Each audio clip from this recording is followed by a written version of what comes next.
I'm not expecting nothing from them. It's been 20 years without answers since St. John's University junior Josh Guimond left a poker party and simply vanished. It's unbelievable. Tonight, we stand at the threshold of a new beginning. Josh was the valedictorian of the Maple Lake class of 2000, and no one doubted he was on his way to a future as a lawyer and politician. Welcome back everyone. After quite a hiatus, I'm finally back and hopefully will continue uploading videos more frequently. Today's case file takes us to St. John's University in Minnesota, where a young 20-year-old junior student suddenly disappeared on the night of November 9th, 2002. The young boy was Joshua Guimond. What exactly happened to him? Was there any foul play involved? Did he decide to just leave everything and everyone behind and just run away? Without wasting any time, let's jump into the case file of Josh Guimond.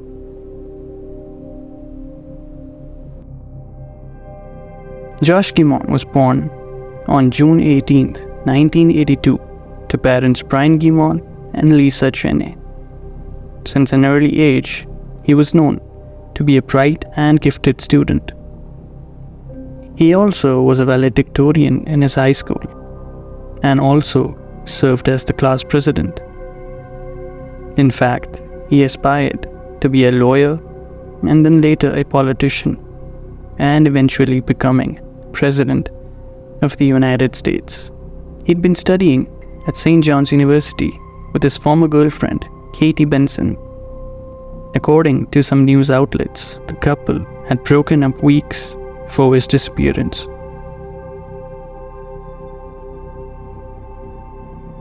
Now, before we get into the disappearance, it is important to know that prior to it all, there had been a series of attacks, attempts of abduction, and even stalking of young male students in and around the campus. On November 9th, 2002, just before midnight, at around 11:06 p.m. to be precise, Josh left and walked north with his friends to go to a party in an apartment Metancourt dormitory building. He played poker with 8 to 10 other students. He had between 7 to 12 beers, but didn't seem to get intoxicated. The other students at the party said that he got up and left the apartment at around 11:45 p.m. without saying anything. Some do say that he did mention that he had to be somewhere else. Many at the party did not realize that he had left. When he did not return, they assumed that he must have gone to sleep. This, unfortunately, was the last time his friends had ever seen him. When Josh failed to return to his dorm room and subsequently missed a mock trial team practice the following day, naturally, his friends began to worry.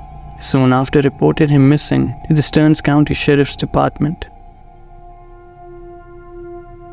Sheriff's Office, FBI, Minnesota National Guard, Minnesota Bureau of Criminal Apprehension, the Maple Lake Fire Department, and local volunteers helped in the investigation in different ways, including searching the campus premises. Guimond's friends, family, and others in the community were interviewed. The partygoers were also interviewed 2 weeks after the disappearance. There were also 2 witnesses who reported having spotted Guimond on a bridge at the time of his disappearance from the poker party. The sighting supposedly occurred somewhere near Stumpf Lake. There have been multiple theories regarding the disappearance of Josh. One theory investigators considered was that he had fallen into the lake that night and drowned, possibly while drunk. The first dive into Stumpf Lake by law enforcement was in November of 2002. Joshua's body was never found in Stumpf or nearby Gemini Lake after multiple searches. They also used underwater cameras, but unfortunately nothing was discovered that could lead them to Joshua. In December and then in January of 2003, Joshua's family decided to bring in Bloodhound to help with the search. For a brief period, his scent was tracked to Stumpf Lake and the nearby areas. but ultimately to no avail. There was still a theory that he could be at the bottom of the nearby lake, because a body in the lake generally floats to the top and the lake is around 45 degrees Fahrenheit. Early into the investigation, the temperature of the nearby lakes were around that number.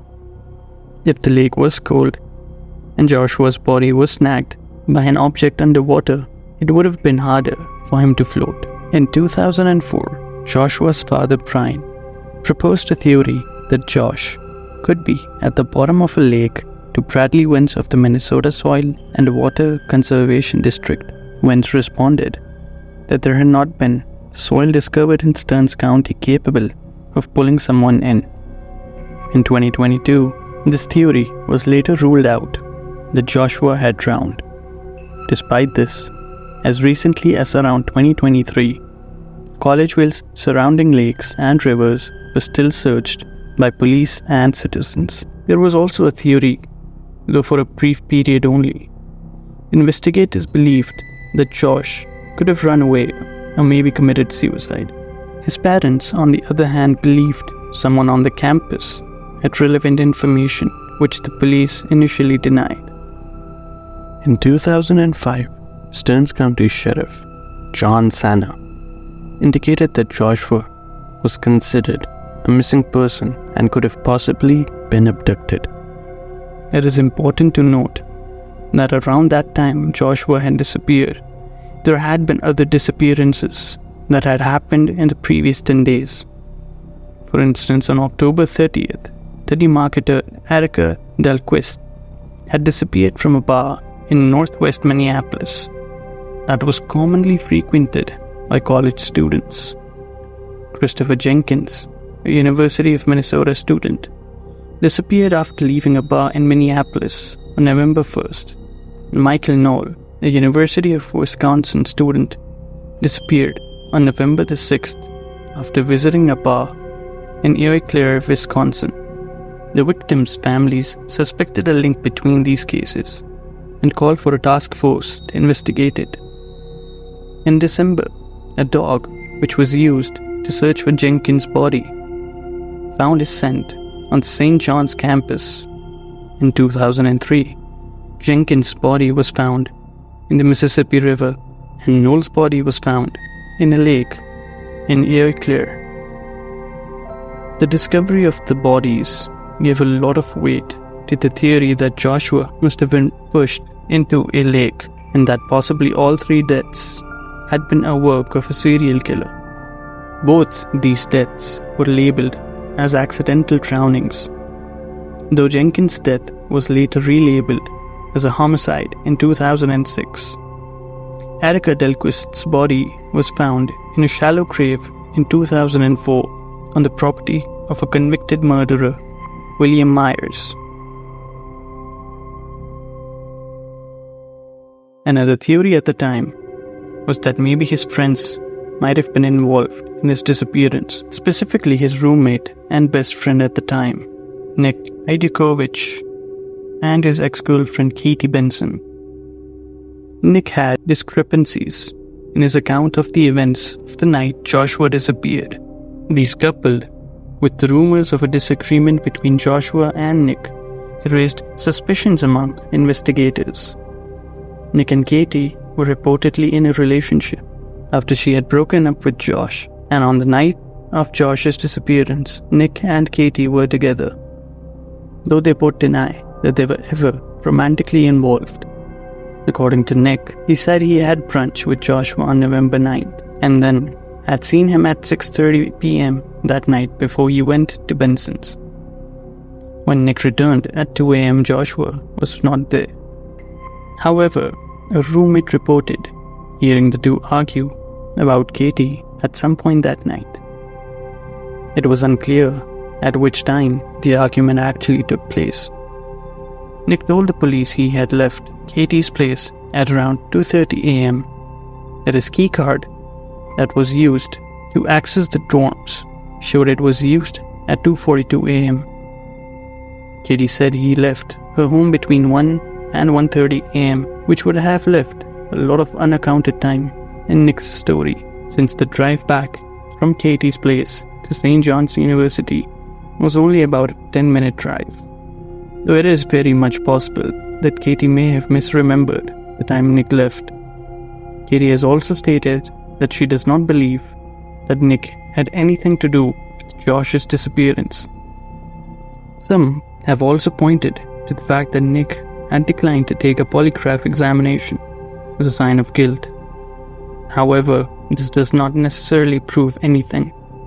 Now, there are some other theories about the disappearance about Joshua Guimond, but unfortunately, like the rest, they all lead to a dead end.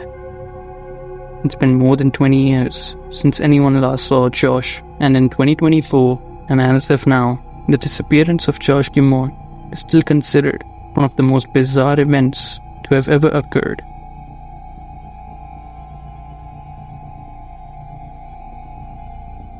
Well folks, that was the end of the case file.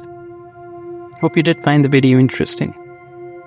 If you've made it this far, I would genuinely appreciate it if you would give this video a like, and if you haven't yet, subscribe to the channel, as it would really help me.